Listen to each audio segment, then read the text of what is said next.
Saudara, mari kita berdoa, kita menyiapkan hati kita menerima firman Tuhan.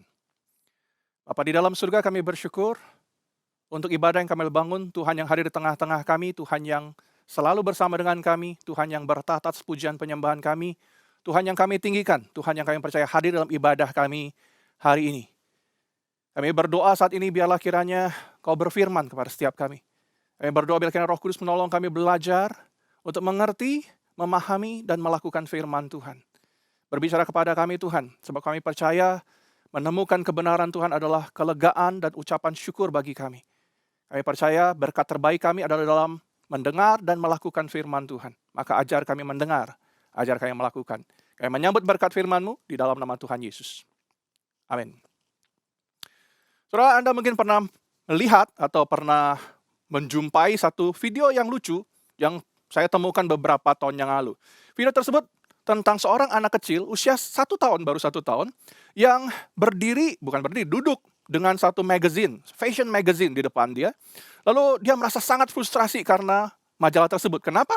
Karena dia berusaha men-swipe gambar yang ada di sana, nggak bergerak. Dia pinch in, pinch out gitu ya. Tapi gambarnya tidak menjadi lebih besar, tidak lebih kecil. Sampai dia merasa frustrasi, dia buang majalah tersebut.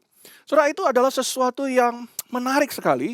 Terjadi direkam pada tahun 2011, iPad masih sangat baru, relatif masih baru iPad. Tetapi dengan iPad, dengan teknologi touchscreen, bayi yang tidak bisa memegang sendok, yang sulit memegang sendok, bisa mengoperasikan iPad dengan cukup fasih. Saudara, kenapa? Karena teknologi yang baru, teknologi layar sentuhnya yang memang mengagumkan. Saudara, anak bertumbuh, bisa bermain dengan iPad, terdengar sebagai sesuatu yang mengagumkan, tapi pada saat yang sama juga memprihatinkan. Video tersebut diberi judul demikian oleh publishersnya, oleh yang menguploadnya. A magazine is an iPad that doesn't work.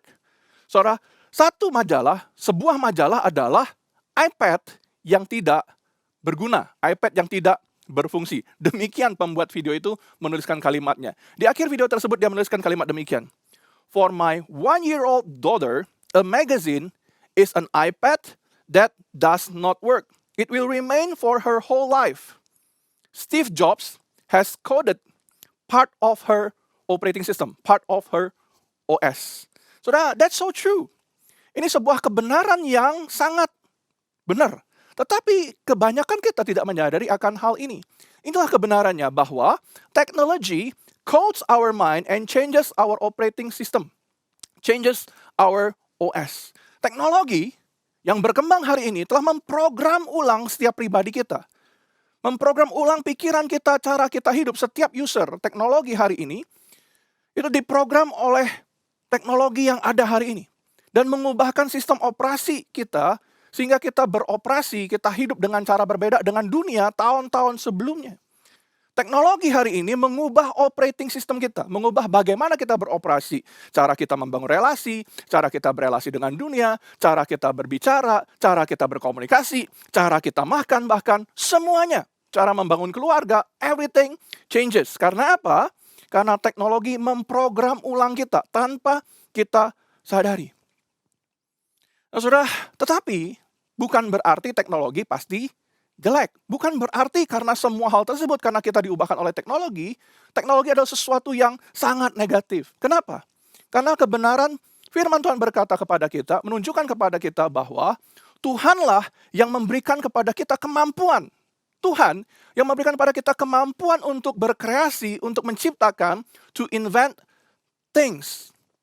Sebelum kita bicara banyak tentang teknologi dan bagaimana teknologi mengubah keluarga kita, penting bagi kita untuk mengetahui apa definisi dari teknologi itu tersebut. Saudara, dalam Merriam-Webster Dictionary, teknologi didefinisikan seperti ini. Technology is the invention of useful things to solve problems. The creation of things that make life easier. Saudara, teknologi adalah penemuan barang-barang yang berguna untuk menyelesaikan masalah kita. Penemuan barang-barang baru, penemuan sesuatu yang baru yang membuat hidup lebih mudah. Itu definisi dari teknologi. Contohnya apa? Contohnya ya apa yang sedang kita lakukan sekarang. Teknologi informasi yang berkembang membuat Anda, sekalipun di tengah pandemi, nggak bisa keluar rumah, masih tetap bisa ibadah. Karena apa? Karena kita punya teknologi informasi, kita punya media sosial, kita punya YouTube yang memberikan kepada kita kesempatan untuk bisa ibadah dari rumah. Teknologi hari ini membuat gereja, tim di GI Ho Im Tong, kita punya jalur baru, digital ministry, yang mengembangkan pelayanannya sehingga kita punya kemampuan untuk merekam video ini dan kemudian mempublikasinya, mempublishnya sebagai sebuah ibadah yang menjadi berkat buat banyak orang. Teknologi diciptakan untuk membuat hidup lebih mudah dan untuk menyelesaikan masalah-masalah kehidupan kita. Dan kita punya itu sekarang. Di tengah pandemi, kita masih bisa ibadah online. Nah, teknologi yang lain itu adalah semua yang kita lakukan dalam kehidupan kita setiap hari. Misalnya, waktu kita demam, waktu kita sakit, obat yang kita minum adalah hasil dari teknologi. Karena obat demam adalah diciptakan, di-invent untuk menyelesaikan problem manusia satu, yaitu apa? Demam. Obat yang kita minum adalah hasil dari teknologi. Air minum yang kita gunakan untuk meminum obat tersebut juga adalah hasil dari teknologi. Benar nggak? Jadi, kehidupan kita pada prinsipnya tidak bisa menghindar dari teknologi. Kita dikelilingi oleh teknologi, kita tidak bisa menghindar dari teknologi dalam keseharian kita. Jadi kita sepatutnya tidak perlu takut terhadap yang namanya teknologi. Kita tidak perlu khawatir dengan teknologi. Perkembangan ilmu pengetahuan bukanlah hal yang buruk. Nah, problemnya, diskusi tentang teknologi hari ini membuat kita berpikir bahwa teknologi itu seperti musuh yang harus kita waspadai. Teknologi hari ini, ya, device, gadget yang kita punya, diskusi tentang gadget, tentang peralatan, tentang apa yang kita punya di rumah, membuat kita berpikir negatif soal teknologi karena teknologi kayaknya membawa problem yang mengancam relasi kita dengan orang lain, kesehatan pribadi kita, kesehatan relasi kita, kesehatan keluarga kita. Jadi ada banyak diskusi hari ini tentang parenting, misalnya in a digital age world, misalnya gitu ya. Ada banyak diskusi mengenai bagaimana kita hidup di era modern, di era teknologi hari ini. Dan banyak orang merasa perlu mendengarnya karena apa? Kita perlu merasa bijak. Kita perlu tahu bagaimana kita bisa hidup dengan teknologi yang ada. Nah, saudara, memang demikian. Kita merasa teknologi jadi sesuatu yang mungkin bisa jadi negatif karena kita menemukan teknologi nampaknya membuat relasi personal menjadi dangkal dan dingin. Hari ini kita ketemu anak-anak sibuk main game. Mereka sibuk nonton YouTube. Mereka asik di medsos, makan waktu berjam-jam, menyita waktu mereka setiap hari. Tetapi sebenarnya orang tua juga sama berdosanya. Orang tua juga sama bersalahnya kalau kita terlalu sibuk dengan Zoom. Kita nggak punya waktu dengan anak kita. Kita tidak punya waktu bermain karena kita sibuk mengerjakan pekerjaan kita. Sama aja kok dosanya. Jadi sebenarnya game, YouTube, medsos sering kali dianggap sebagai musuh yang harus dilawan. Teknologi kesannya membuat kita semakin less interaktif, less understand each other, less loving, less caring, less human. Teknologi kesannya membuat kita menjadi kurang manusiawi, kurang interaksi yang real dengan sesama kita. Tetapi teknologi di dalam Alkitab kita, teknologi atau alat apapun tidak pernah dipandang sebagai sesuatu yang jahat. Saya ulang sekali lagi. Alkitab tidak pernah mengatakan bahwa peralatan, tool, teknologi apapun sebagai sesuatu yang jahat. Memang teknologi apapun dapat digunakan untuk tujuan kebaikan, untuk tujuan kejahatan. Tetapi ini cara berpikirnya. Yang berdosa bukanlah pisau, tetapi orang yang menggunakan pisau tersebut untuk tujuan kejahatan. Demikian juga dengan gadget kita di rumah. Yang dosa, yang salah bukan smartphone dan gadgetnya. Kalau di rumah kita, relasi kita di rumah menjadi semakin dingin, itu bukan salah gadget, bukan salah handphonenya. Tetapi kitalah yang jadi problemnya. Pribadi-pribadi yang tinggal di dalam rumah tersebut, pasti yang jadi problemnya, bukan salah gadgetnya. Jadi saya berharap Anda mengerti tentang hal ini. The problem is not on the technology or tools, but people. Oranglah yang problem. Dan kitalah yang harus berubah. Di dalam Alkitab, kita menemukan bahwa Tuhanlah yang memberi hikmat kepada orang-orang. Memberikan hikmat kepada manusia untuk berkreasi dan menciptakan teknologi, menciptakan peralatan untuk memudahkan kehidupan, untuk menyelesaikan masalah yang ada. Kalau kita baca di Keluaran pasal 31, 35, 36, kita menemukan bahwa Tuhan memberikan keahlian, memberikan pengertian, pengetahuan, dan kemampuan khusus kepada satu tokoh bernama Bezalel dan Aholiab untuk menciptakan berbagai peralatan untuk tujuan Tuhan. Saya bacakan Keluaran pasal yang ke-35, 31 ayat 1 sampai dengan yang ke-6. Demikian firman Tuhan. Keluaran 31 ayat 1 sampai dengan 6. Berfirmanlah Tuhan kepada Musa, lihat, telah kutunjuk Bezalel bin Uri bin Hur dari suku Yehuda, dan telah kupenuhi dia dengan roh Allah, dengan keahlian, pengertian, pengetahuan dalam segala pekerjaan. Ayat yang keempat, untuk membuat berbagai rancangan, supaya dikerjakan dari emas, perak, dan tembaga. Ayat 5, untuk mengasah batu permata, supaya ditata. Untuk mengukir kayu, dan untuk bekerja dalam segala macam pekerjaan. Ayat yang ke-6, juga aku telah menetapkan di sampingnya Aholiab bin Ahisamach dari suku Dan.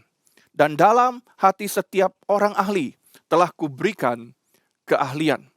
Haruslah mereka membuat segala apa yang telah kuperintahkan kepadamu. Saudara perhatikan perikop ini, perhatikan teks ini dari Keluaran. Sebagaimana Tuhan memilih Musa dan Harun untuk memimpin umat Tuhan, Tuhan juga memilih berbagai pribadi lain untuk mengerjakan peran spesifik dan peran yang berbeda. Oke, Tuhan secara istimewa memampukan Bezalel untuk melakukan pekerjaan membangun kemah suci. Dan kemampuan itu adalah kemampuan yang spesifik, yang khusus. Kepada Bezalel diberikan kemampuan untuk apa? 3 yang besarnya ya. Membuat rancangan. Yang kedua, mengasah batu permata. Yang ketiga, dia diberikan kemampuan untuk mengukir kayu. Kepada Bezalel diberikan kemampuan untuk apa? To design things, to invent things, to devise artistic design. Demikian terjemahan dari ESV. To devise artistic design. Diberikan kemampuan untuk apa? To stone cutting, to wood carving. Keahlian-keahlian khusus yang tidak mampu dilakukan oleh Musa dan Harun sebagai pemimpin jemaat. Dan Tuhan memanggil Bezalel, Aholiab, memberikan kepada mereka kemampuan. Dan Tuhan melihat pekerjaan ini sama rohaninya, sama bernilainya, sama berharganya, seperti yang dikerjakan oleh Musa dan Harun. Sama-sama dikerjakan untuk tujuan Tuhan. Saudara perhatikan, jadi bukan saja Musa dan Harun dipanggil sebagai pemimpin, tapi ada orang-orang yang diberikan kemampuan sehingga mereka bisa menciptakan, bisa mendesain, bisa membuat sesuatu. Siapa yang memberikan kemampuan ini? Tuhan. Dan Tuhan bukan hanya memberikan kepada Musa, Harun, Bezalel, Aholiab, tapi di ayat yang ke-6 dikatakan Tuhan juga memberi keahlian, kemampuan kepada ahli-ahli lain yang dibutuhkan sesuai dengan kebutuhan, sesuai dengan pergumulan, kebutuhan pada zaman tersebut.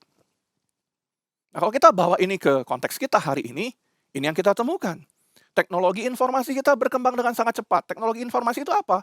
Apapun yang kita pegang, komputer kita, device kita, yang membuat kita mampu berkomunikasi, mengirimkan data, upload, download, apapun yang bergerak, data yang bergerak, itu adalah teknologi informasi. Termasuk di dalamnya handphone kita, iPad kita, tablet kita. Saudara, hari ini kita punya teknologi yang mampukan data itu bergerak dengan kecepatan super cepat. Memudahkan banyak orang untuk bekerja, untuk berkomunikasi, untuk mendapatkan entertainment, hiburan, dan sebagainya. Nah, teknologi informasi yang berkembang dengan cepat, mudah sekali mendistract banyak orang.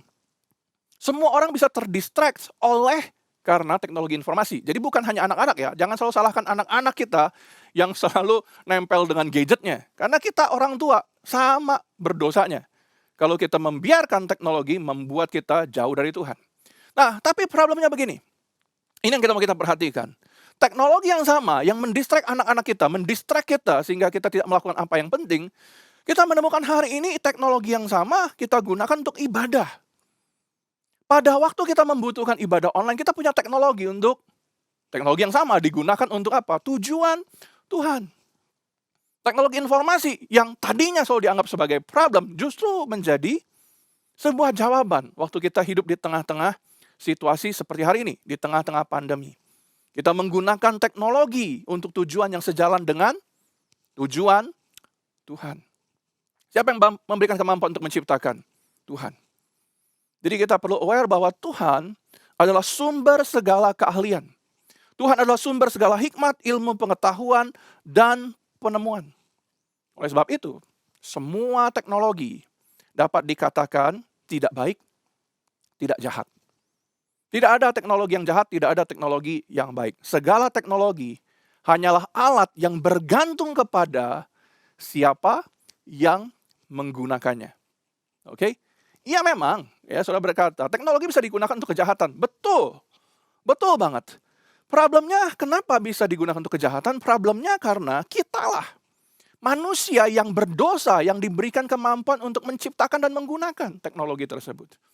Roma 3 ayat 23 mengingatkan bahwa semua orang telah berbuat dosa, telah kehilangan kemuliaan Tuhan. Semua orang.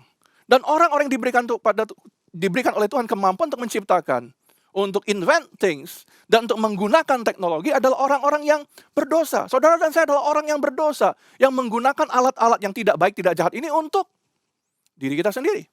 Bagaimana kita melakukannya, itulah yang membuat perbedaan. Teknologi hanya alat yang tergantung kepada kita yang menggunakannya. Siapa yang gunakan, bagaimana digunakan, kapan digunakan, itu yang membuat perbedaan. Jadi saudara jangan salah berpikir. Dunia tidak salah, gadget tidak melakukan kejahatan, ya. Gadget tidak akan masuk neraka kalau dia melakukan dosa, sebab dia tidak melakukan kejahatan. Kitalah yang melakukan dosa, kesalahan, pelanggaran, penyalahgunaan. Siapa? Kita, manusia berdosa. Oleh sebab itulah, tools yang baik bisa digunakan untuk kejahatan. Contoh yang paling baik berkenaan dengan hal ini adalah Kain dan Habel. Saudara, Kain dan Habel adalah dua pribadi, generasi kedua manusia di tengah-tengah dunia ini. Dua pribadi kakak adik ini diberikan kemampuan oleh Tuhan berbeda. Keahliannya beda. Ya, Kain mengolah lahan, mengolah tanah. Habel memelihara hewan ternak. Jadi dua-duanya punya kemampuan dan Tuhan berikan pada mereka kemampuan untuk mengembangkan kemampuan mereka, mengembangkan tools teknologi yang mereka perlukan pada momen itu untuk memelihara hewan ternak, untuk mengelola lahan. Nah, sampai di satu titik kemudian, Kain memilih menggunakan tools yang Tuhan berikan kepada dia, kemampuan yang baik yang Tuhan berikan kepada dia. Satu kali Kain memilih untuk menggunakan kemampuan yang Tuhan berikan, tools yang dia punya, kreativitas yang dia miliki, Kain gunakan untuk membunuh saudaranya. Memang tidak tertulis spesifik di Alkitab kita, tapi sejarawan dan ahli Alkitab sepakat percaya bahwa Kain menggunakan perlengkapan mengolah tanahnya yang terbuat dari batu untuk membunuh Habel, adiknya. Pertanyaannya lagi, siapa yang salah? Bukan salah tools berladangnya, bukan salah peralatannya, bukan salah batunya, tetapi salah siapa? Salah Kain lah, salah manusianya. Jadi pertanyaan buat kita hari ini adalah bagaimana keluarga harus bersikap terhadap teknologi. Saudara, prinsip firman Tuhan menjawab pertanyaan tersebut, kita bisa belajar dari 1 Korintus 6 ayat yang ke-12. 1 Korintus 6 ayat yang ke-12, demikian firman Tuhan. Segala sesuatu halal bagiku, tetapi bukan semuanya berguna. Segala sesuatu halal bagiku, tapi aku tidak membiarkan diriku diperhamba oleh suatu apapun. Saudara, ini konteksnya adalah tentang makanan, penyembahan berhala. Tetapi ini konteksnya bisa digunakan sama terhadap segala hal. Paulus berkata, tidak ada yang jahat, tidak ada yang haram. Segala sesuatu halal. Tapi, segala sesuatu yang boleh tidak sama dengan pasti berguna. Oke? Dan Paulus memperingatkan kita untuk waspada jatuh ke dalam kutuk perhambaan oleh apapun. Ya. Pada hari itu orang-orang di bawah kutuk perhambaan rakus. Karena pengen makan apapun. Makanan persembahan berhala mereka makan juga. Paulus memperingatkan mereka, jangan di bawah kutuk perhambaan apapun. Halal nggak? Halal. Boleh nggak? Boleh. Tapi nggak harus, kan tidak karena boleh dan halal, aku harus menggunakannya. Dan ini yang diajarkan kepada kita hari ini. Setiap pribadi harus waspada untuk tidak terdistract, tidak kecanduan akan apapun. Kita harus waspada agar tidak ada sesuatu pun yang mendistract kita dari tujuan Tuhan. Hari ini kita bergumul dengan apa? Dengan gadget. Dengan pemanfaatan gadget, teknologi informasi yang ada dalam genggaman tangan kita. Ingat prinsipnya. Segala sesuatu halal bagiku, tapi tidak segala sesuatu berguna. Segala sesuatu boleh, tapi aku tidak membiarkan diriku diperhamba oleh apapun. Dan ini yang Paulus ajarkan. Kita harus hati-hati. Struggle kita hari ini adalah dengan apa? Teknologi informasi yang kita pegang di rumah. Komputer kita, tablet kita, gadget kita, game devices, apapun itu. Dan hari ini kita menemukan satu kebenaran. Dan kita harus aware akan satu hal. Bahwa teknologi yang kita gunakan di rumah kita bersama-sama dapat memberikan false sign of closeness. Saya ulang sekali lagi. Teknologi yang kita gunakan di rumah bersama-sama sebagai satu keluarga dapat memberikan false sign of closeness. Memberikan kepada kita kesimpulan palsu atau memberikan kepada kita tanda yang palsu bahwa kita keluarga yang dekat pada satu dengan yang lain. Teknologi yang kita gunakan di rumah membuat kita hidup together yet separated. Kita hidup di rumah close physically yet far away from each other. Kita dekat secara fisik dengan yang lain tapi sebenarnya jauh. Itu terjadi pada waktu apa? Ya di tengah pandemi kayak sekarang. Pandemi membuat kita sadar bahwa banyak waktu bersama-sama secara fisik tidak pasti membuat, tidak secara otomatis membuat relasi dalam keluarga menjadi lebih hangat. Benar nggak? Ya kan? Ini yang kita temukan dari pandemi. Kita duduk bareng-bareng, tinggal bareng-bareng, dekat ketemu, sering ketemuan di rumah, tidak sama dengan pasti lebih baik. Together, yet separate, close yet far away. Sekali lagi, salah siapa? Jangan salahkan teknologi. Jangan salahkan gadget atau teknologinya, tapi kitalah yang perlu berubah. Masing-masing anggota keluarga lah yang harus berubah. Kita perlu aware kenapa teknologi mudah mendistraksi kita dari apa yang penting. Problemnya bukan di gadgetnya, problemnya adalah di kitanya. Problemnya adalah apa? Problem klasik dosa. Kenapa kita begitu terlibat? Kenapa kita begitu terdistract? Kenapa kita begitu in a way addicted, kecanduan terhadap teknologi yang kita gunakan, gadget kita? Medsos, YouTube, Zoom. Semuanya itu adalah teknologi yang baru. Tapi apa yang membuat orang terikat, yang membuat orang addicted, yang membuat orang distracted adalah problem dosa klasik. Apa itu? Rasa bosan, malas, ambisi, nafsu, serakah, iri hati, aktualisasi diri, sesuatu. Dan apa? Popularitas. Kita senang orang-orang kalau memberikan respon, memberikan kepada kita like. Semuanya terjadi di teknologi yang kita punya sekarang. Tapi semuanya adalah dosa klasik manusia sejak lampau. Semuanya terjadi, problemnya adalah dari zaman dahulu kala. Dosa yang membuat kita distracted dengan teknologi adalah dosa yang tidak baru. Oleh sebab itu, cara mengatasinya bukan dengan cara baru. Batasi screen time, gak boleh pegang handphone waktu makan malam bareng-bareng. Itu cara baru. Bukan ini cara mengatasinya.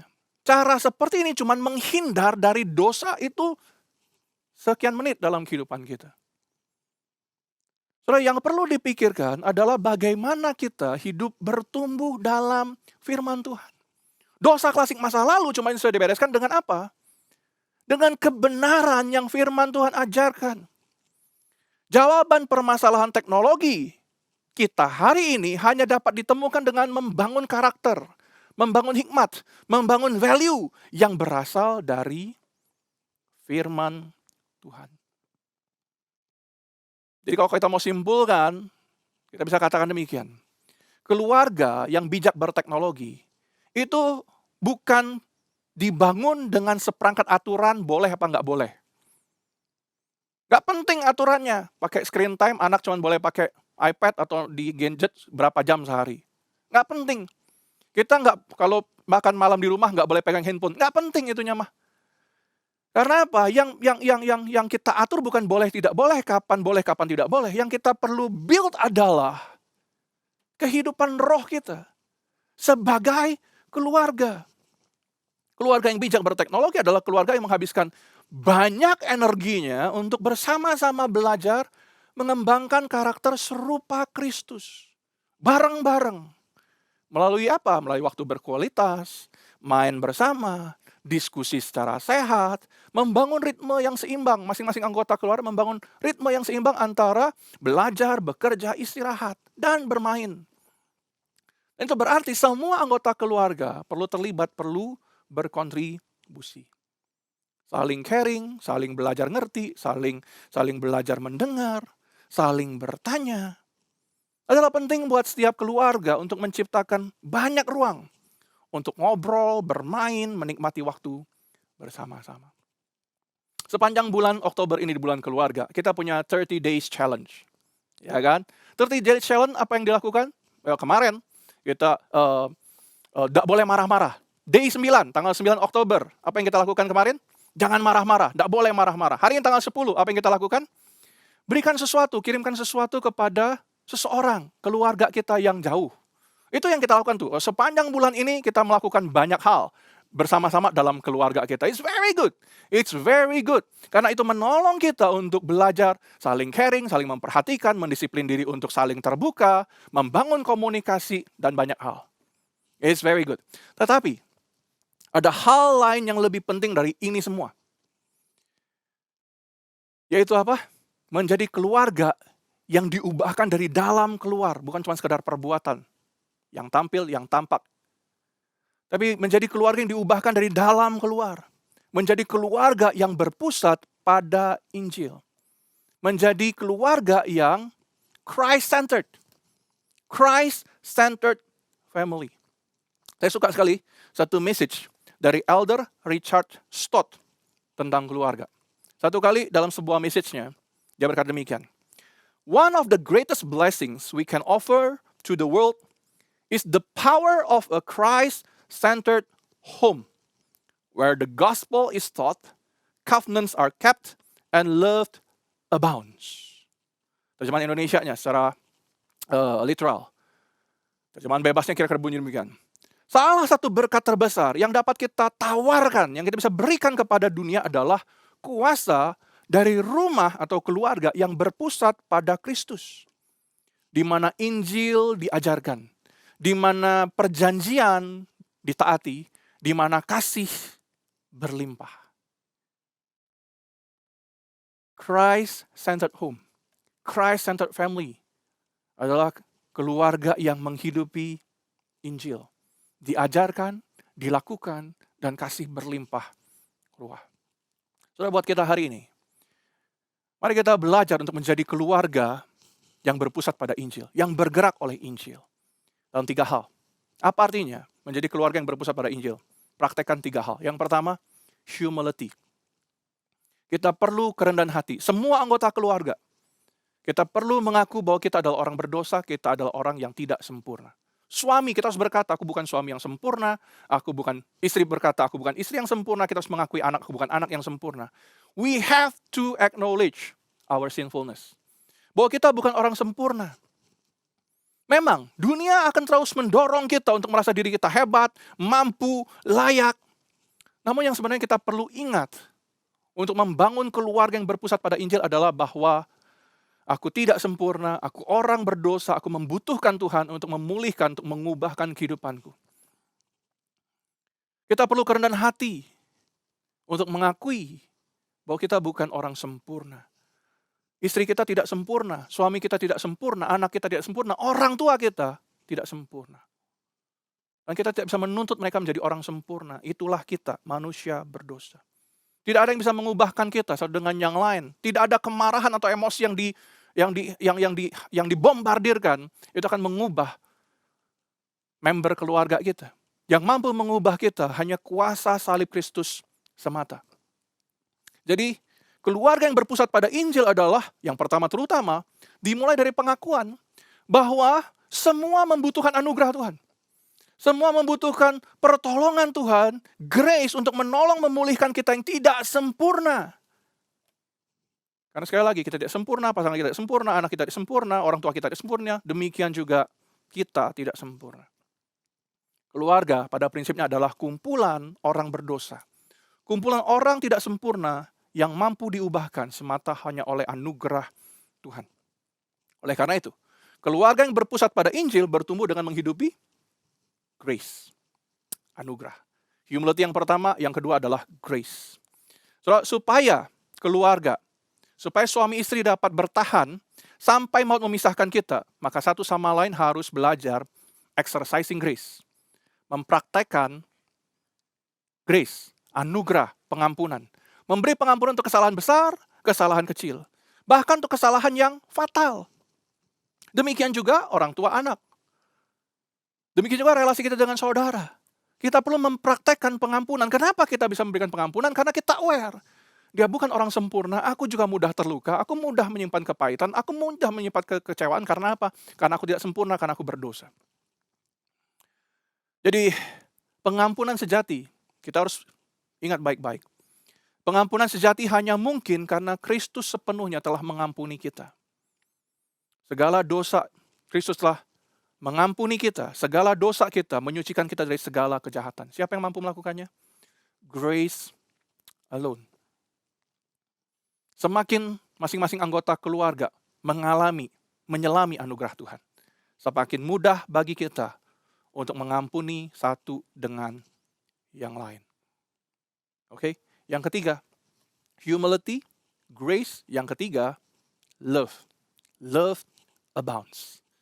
Hanya setelah mengalami keselamatan, hanya setelah mengakui bahwa kita adalah orang berdosa dan tidak sempurna, hanya setelah kita memaknai anugerah Kristus, keluarga baru dapat saling mengasihi seperti Kristus mengasihi, tanpa syarat dan kasih yang rela berkorban. Kita hanya mampu mengasihi seperti Kristus mengasihi setelah kita cukup humble mengakui kita tidak sempurna, setelah kita menerima grace dan memaknai grace dengan sungguh. Baru kita bisa mengasihi seperti Kristus. Saudara, ini kesimpulannya. Keluarga bahagia bukanlah keluarga yang saling menuntut, tetapi relasi yang rela berkorban. Keluarga bahagia bukanlah anggota keluarga yang sempurna. Enggak. Keluarga bahagia bukanlah soal anggota keluarga yang sempurna, tetapi soal relasi yang mampu menerima ketidaksempurnaan satu dengan yang lain. Keluarga bahagia bukanlah keluarga yang tidak pernah melakukan kesalahan, tetapi keluarga yang mudah memberi pengampunan. Keluarga Kristen hanya dapat ditransformasi oleh apa? Kasih Kristus semata. Keluarga Kristen hanya bisa diubahkan oleh kasih Kristus, anugerah salib yang merangkul ketidaksempurnaan kita dan merangkul keindahan Tuhan. Amin. Mari kita berdoa. Bapa di dalam surga, kami bersyukur untuk firman Tuhan, untuk kebenaran yang kami boleh dengar. Dan kami berdoa jika kami saat ini seringkali menyalahkan gadget, menyalahkan teknologi yang ada dan berkembang.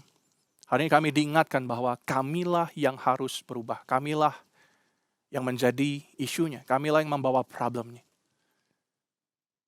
Sebab gadget tidak berdosa. Teknologi tidak melakukan kejahatan. Tapi kamilah manusia berdosa. Dan kami mau mengakui hal ini di hadapan Tuhan. Kami terdistract oleh teknologi karena problem dosa kami. Malas, bosan, ingin popularitas, ingin sesuatu yang baru. Tuhan, ampuni kami. Hari ini kami datang sebagai bagian dari keluarga yang mengakui keberdosaan kami, ketidaksempurnaan kami. Dan kami datang sebagai pribadi dari anggota keluarga kami yang rindu berkata kepada Tuhan, Tuhan, kami mengandalkan anugerah-Mu untuk memulihkan, mengubahkan kami. Kalau kami tidak sempurna, saya tidak sempurna, saya perlu berubah lebih dulu. Demikianlah caranya Tuhan. Tuhan menolong, anugerah-Mu menolong, supaya saya bisa menghidupi kasih yang berlimpah di dalam keluarga. Terima kasih Bapa, terima kasih Tuhan untuk firman-Mu. Kami bersyukur, kami berdoa di dalam nama Tuhan Yesus. Amin.